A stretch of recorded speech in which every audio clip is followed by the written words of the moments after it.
नमस्कार दोस्तों, आप सभी का स्वागत है आपके अपने YouTube channel history with Narendra में।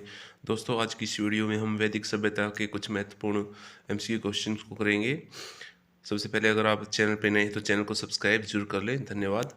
आइए करते हैं वीडियो शुरू। पहला प्रश्न है, इंडो आर्यन संख्यात्मक शब्दों का प्राचीनतम उल्लेख किस अभिलेख में मिलता है? तो इसका राइट आंसर है ऑप्शन बी, यहाँ पर किकुली अभिलेख में। नेक्स्ट क्वेश्चन है, lectures on the science of language किसकी पुस्तक है?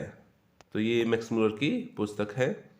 नेक्स्ट क्वेश्चन है, पूरे वैदिक साहित्य में कुल कितनी नदियों का उल्लेख मिलता है? तो राइट आंसर है ऑप्शन 3, यहाँ पर 31 नदियों का उल्लेख मिलता है पूरे वैदिक साहित्य, मतलब चारों वेदों में।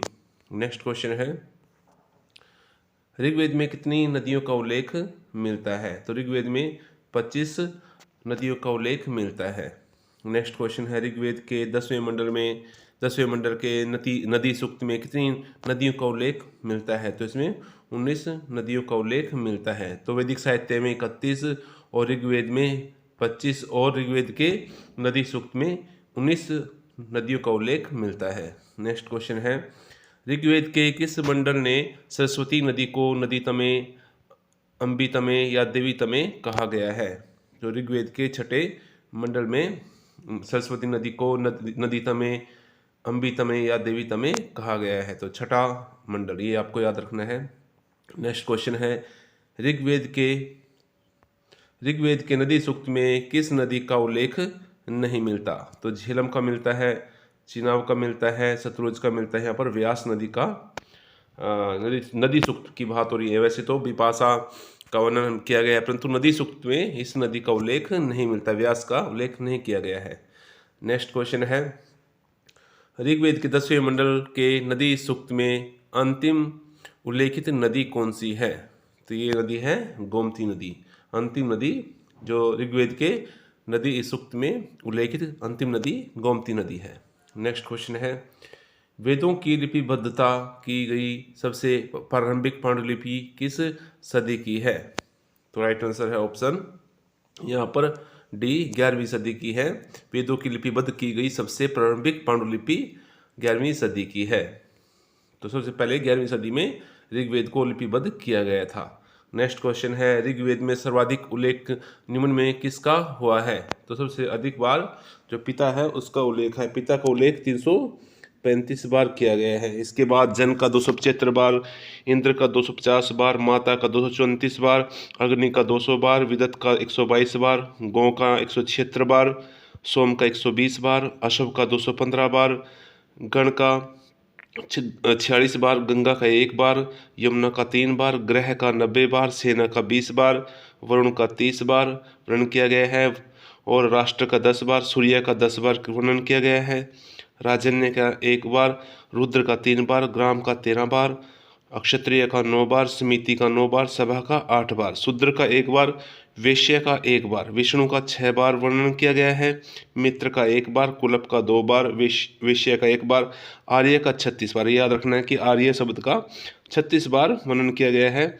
विश्व का 170 बार, पृथ्वी का 1 बार, और गंगा का 1 बार, यमुना का 3 बार, सरयू का 1 बार, कुल का 1 बार। नेक्स्ट क्वेश्चन है, प्राचीन किस संस्था का उल्लेख गांव के न्यायाधीश के रूप में किया गया है?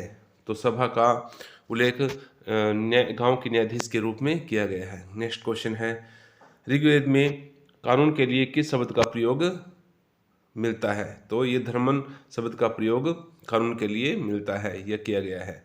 नेक्स्ट क्वेश्चन है, ऋग्वेद कालीन समाज में कौन सी प्रथा का प्रचलन था?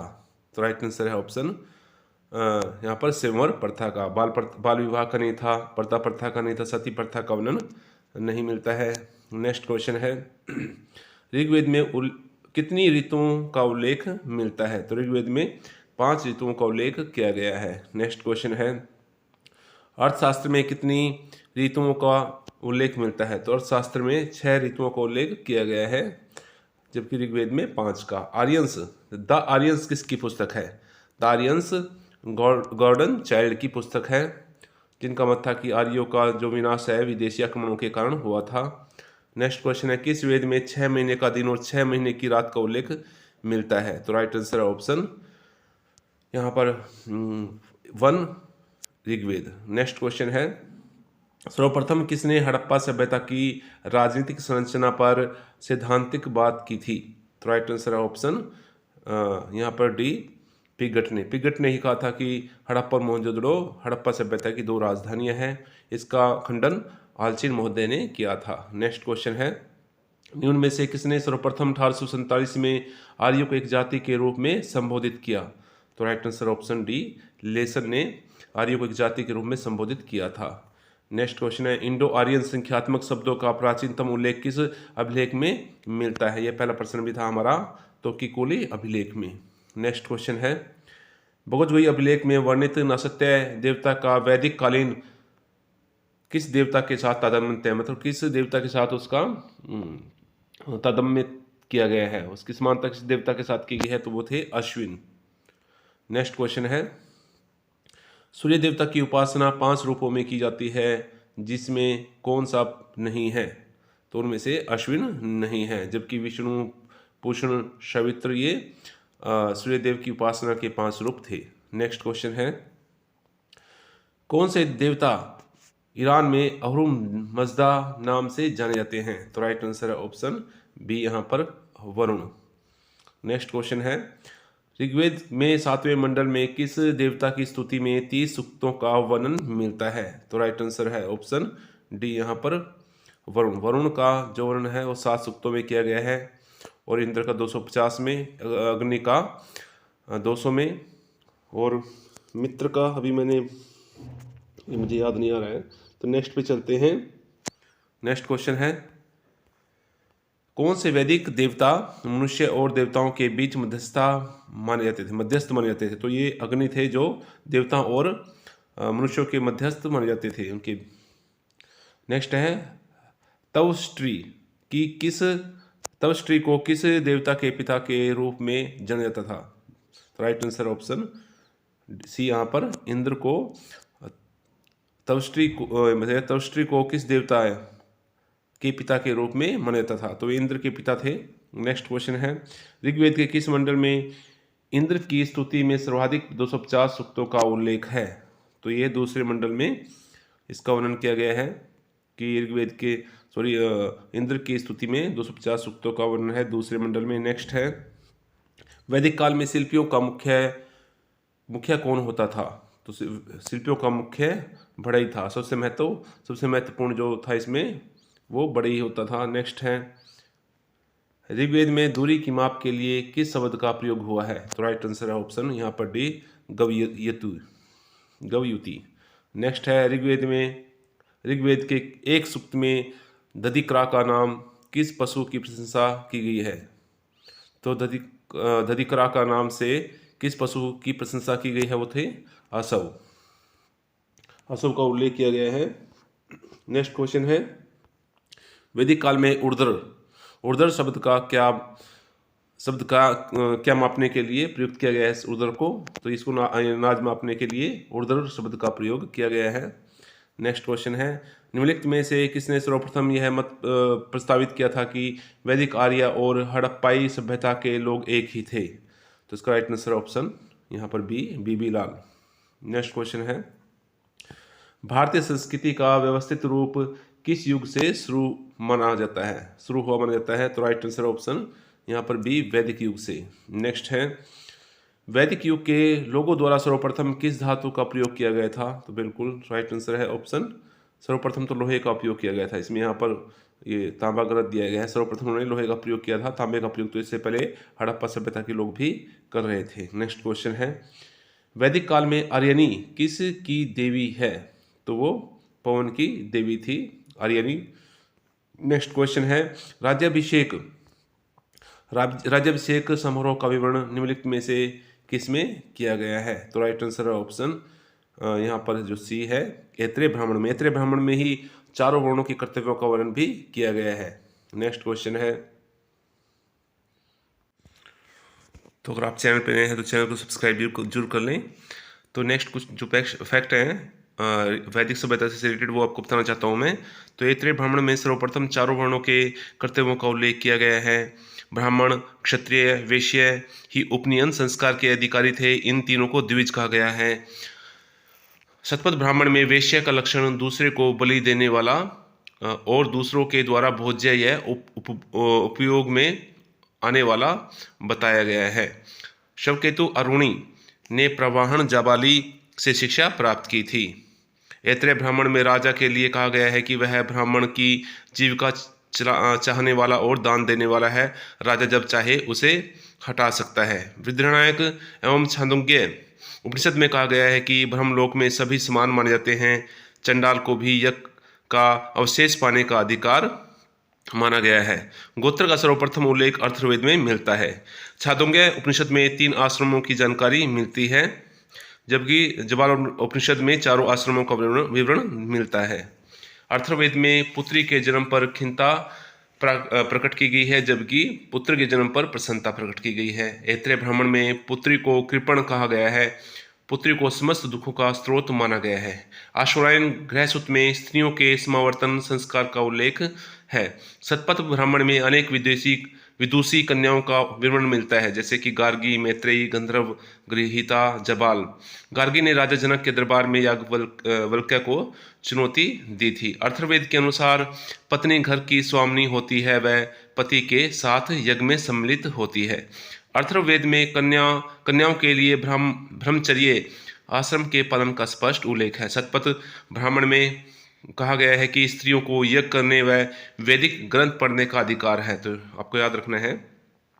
भगवत गीता में कहा गया है स्त्रियों को शूद्र के समक्ष माना गया है। भगवत गीता में स्त्रियों को शूद्र के समक्ष माना गया है। जबकि तैत्तिरीय ब्राह्मण का कथन है ब्राह्मण को बसंत में, क्षत्रियों को ग्रीष्म में, वैश्यों को शीत ऋतु में और रथकार को वर्षा काल में अग्निहोत्र करना चाहिए। शतपथ ब्राह्मण के अनुसार दास व शूद्र सोमयज्ञ में भाग ले सकते हैं। छांदोग्य उपनिषद में दासों को संपत्ति माना गया है। आश्वलायन गृहसूत्र में 8 प्रकार के विवाहों का वर्णन मिलता है। मैत्रायणी संहिता में स्त्री को पासा और सुरा के साथ 3 प्रमुख बुराइयों में गिना गया है। मैत्रायणी संहिता में मनु की 10 पत्नियों का उल्लेख मिलता है। अथर्ववेद में सती प्रथा का उल्लेख किया गया है। काटक संहिता में 24 बैलों द्वारा खींचे जाने वाले हलों का उल्लेख मिलता है। शतपथ ब्राह्मण में कृषि की 4 क्रियाओं जुताई, बुआई, कटाई और मंडाई का उल्लेख मिलता है। अथर्ववेद के अनुसार सर्वप्रथम पृथुवन्य ने हल और कृषि को जन्म दिया। अथर्ववेद में पृथुवन्य को कृषि का पहला अनुसंधानकर्ता माना गया है। शतपथ ब्राह्मण में वैश्यों को अन्यस्य बलिकृत कहा गया है। शतपथ ब्राह्मण में ही महाजनी प्रथा का पहली बार उल्लेख हुआ है। तैत्तिरीय संहिता में ऋण के लिए कुशित शब्द मिलता है। नेक्स्ट जो फैक्ट है वो है छांदोग्य उपनिषद में इतिहास पुराण को पंचम वेद कहा गया है। तो याज्ञवल्क्य गार्गी संवाद का उल्लेख वृद्धनायक उपनिषद में मिलता है। यम नचिकेता की कहानी या जिनका संवाद है वो कठोर उपनिषद में मिलता है। तैत्तिरीय ब्राह्मण के अनुसार ब्राह्मण को सूत का और क्षत्रिय को सन का, वैश्य को ऊन का या गोपवीत धारण करना चाहिए। वैश्य शब्द का सर्वप्रथम प्रयोग वासनेयी संहिता में मिलता है। पुनर्जन्म का सिद्धांत शतपथ ब्राह्मण में मिलता है। शतपथ ब्राह्मण में ही कुलाल चक्र या कुम्हार के चाक का उल्लेख पहली बार मिला है। अथर्ववेद का पृथ्वी सूक्त में वैदिक राष्ट्रीय गीत है। तो अथर्ववेद का पृथ्वी सूक्त वैदिक राष्ट्रीय गीत है। इसके साथ दूसरा जो फैक्ट यहाँ पर इंपॉर्टेंट वो है निष्काम क्रम का सिद्धांत सर्वप्रथम ईशोपनिषद में हुआ है। छांदोग्य उपनिषद में चंडाल को श्वान कुत्ता, श्वान मीन्स कुत्ता, व सूकर या सुअर की श्रेणी में रखा गया है। तो याज्ञवल्क्य ऋषि थे, उनकी 2 पत्नियां थी, मैत्रेयी और कात्यायनी। मैत्रेयी परम विदुषी थी। उसने कात्यायनी के पक्ष में संपत्ति त्याग कर याज्ञवल्क्य से मात्र दान देने की प्रार्थना की थी। तो विधिनायक उपनिषद सबसे बड़ा उपनिषद है। गोपद ब्राह्मण की रचना ब्राह्मणों ग्रंथों में सबसे अंत में हुई। सबसे अंत ये ब्राह्मण ग्रंथ है गोपद, जो कि इसका संबंध ये अथर्ववेद से है। श्राद्ध प्रथा की शुरुआत सर्वप्रथम दत्तात्रेय ऋषि के बेटे निमि ने की थी। शल्य क्रिया मतलब शल्य जो चिकित्सा है उसका उल्लेख सर्वप्रथम अथर्ववेद में मिलता है। सत्यमेव जयते मुंडक उपनिषद में है। शून्य का उल्लेख यजुर्वेद में मिलता है। शतपथ ब्राह्मण में रेवा व सदानीरा नदी का आर्य सभ्यता के विस्तार का उल्लेख मिलता है। ऐत्रेय ब्राह्मण में जल प्लावन की कथा का वर्णन है। मगध व अंक का प्राचीन उल्लेख अथर्ववेद में मिलता है। गौतम धर्म सूत्र में संस्कारों की संख्या 40 है और वेखानस धर्म सूत्र में 18 संस्कार बताए गए हैं। प्राय सभी धर्मशास्त्र संस्कारों की संख्या 16 मानते हैं। उपनयन संस्कार केवल द्विजों के लिए ही था। इसमें यज्ञोपवीत दान किया जाता है। ऐत्रेय ब्राह्मण में पुत्र को संसार सागर पार करने वाली नौका कहा गया है, जबकि आपको याद रखना है कि पुत्री को समस्त दुखों का कारण भी ऐत्रेय ब्राह्मण में कहा गया है। अथर्ववेद में उल्लेखित अरुधंती एक रोगनाशक जड़ी बूटी थी। तो आज की वीडियो में इतना ही। नेक्स्ट हम अगले वीडियो में लेकर आएंगे। अगर चैनल पे नए हैं तो चैनल को सब्सक्राइब जरूर कर लें। धन्यवाद।